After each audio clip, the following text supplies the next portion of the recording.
L'agriculture, Sophie Fonkerny, pour 10 minutes de présentation.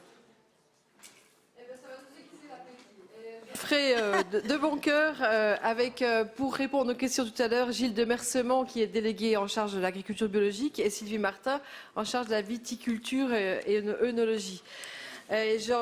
Donc j'en profite pour les remercier pour leur travail. L'agriculture, c'est pas seulement un petit secteur, ça impacte non seulement l'économie de notre région grandement avec les filières, c'est quand même une filière avec l'agroalimentaire et la viticulture majeure, mais en termes d'image, de qualité, en termes de tourisme, d'aménagement du territoire, de ruralité, on en parlait à l'instant, de ruralité, ça a vraiment un impact important. Et d'ailleurs, la présidente en a fait une cause majeure pour notre région.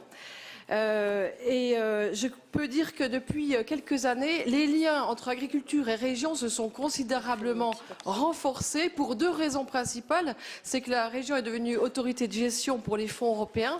Et vous savez que les fonds européens, c'est pas neutre en termes de ruralité et d'agriculture. C'est près d'1 milliard qui vont sur les fonds FEADER.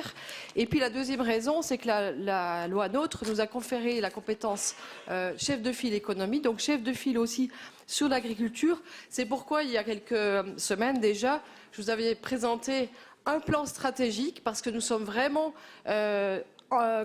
attendus sur une stratégie forte, véritablement, dans chacun des grandes filières économiques.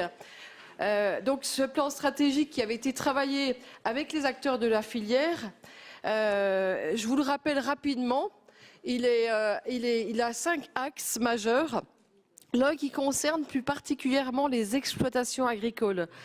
Il s'agit pour elles de s'adapter avec la crise économique qu'on a vécue, avec les changements climatiques, avec même des crises sanitaires. Il y a besoin vraiment que les exploitations s'adaptent. Le deuxième axe, c'est tout ce qui concerne les filières, les marchés.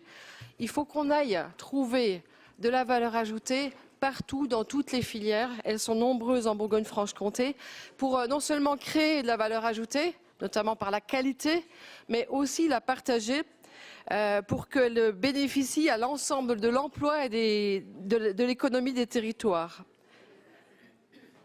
Merci de parler un petit peu moins fort. Je vous demande encore un peu ou si vous pouvez parler un petit peu au souffle, ce serait mieux. Merci.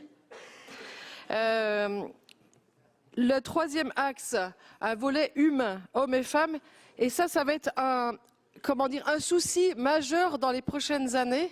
Si nous n'avons pas d'hommes et de femmes pour relever le défi de travailler dans des fermes, de travailler comme salariés, non seulement dans l'agriculture, mais aussi dans l'agroalimentaire, nous n'arriverons pas à aller bien loin. Donc là, il y a un défi majeur de renouvellement des hommes et des femmes et de valorisation des métiers.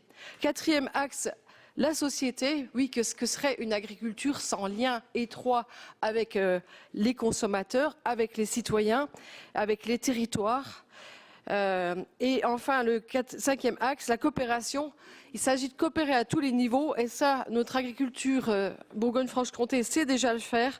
Et nous avons à renforcer la dimension collective de cette coopération. Les chiffres du budget. Alors, investissement. Donc, un peu plus de 4 millions d'euros. Ça concerne essentiellement le plan de compétitivité d'adaptation des exploitations agricoles, plus connu sous le terme de PCAE. Pour éclaircir ça, c'est toutes les aides adossées au FEADER qui aident à l'investissement dans les exploitations, que ce soit pour des bâtiments, du matériel. C'est de ça dont il s'agit. En fonctionnement, je dirais, nous investissons à la demande de la profession. Nous investissons dans chacun des axes du PRDA.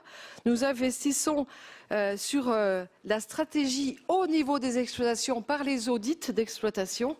Et c'est vraiment un investissement d'avenir qui est demandé très fortement par la profession, les exploitations et par les banques aussi, qui souhaitent que à chaque niveau d'exploitant, il y a une stratégie d'exploitation qui soit menée pour s'adapter.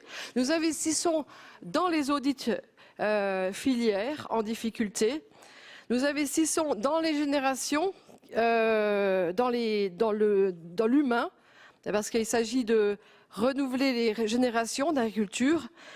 Nous investissons dans l'agriculture d'avenir pour qu'elle s'adapte non seulement au changement climatique, mais aussi aux changements qui sont demandés par le consommateur et le citoyen. Et puis nous investissons aussi dans le collectif, dans la qualité, notamment en ayant repris la part d'aide sur les GDS, la part d'aide qu'apportaient les départements. Et donc c'est un investissement dans le collectif, dans le sanitaire, dans la qualité. Voilà pour illustrer rapidement ce budget fonctionnement qui est, vous voyez bien, qui est aussi un investissement dans l'avenir. Quelques illustrations maintenant pour compléter le propos. La mise en place donc d'une gouvernance régionale. Nous avons co-construit ce PRDA, nous allons bien entendu le piloter avec tous ceux qui l'ont construit avec nous, de façon à choisir, mettre en place, suivre, évaluer les actions et puis pouvoir mesurer les changements apportés par ces actions. Les contrats de filière, nous signerons, nous préparons là pour 2018 et nous signerons des contrats de filière dans les 4 filières en difficulté qui avaient été auditées, plus la filière agriculture biologique.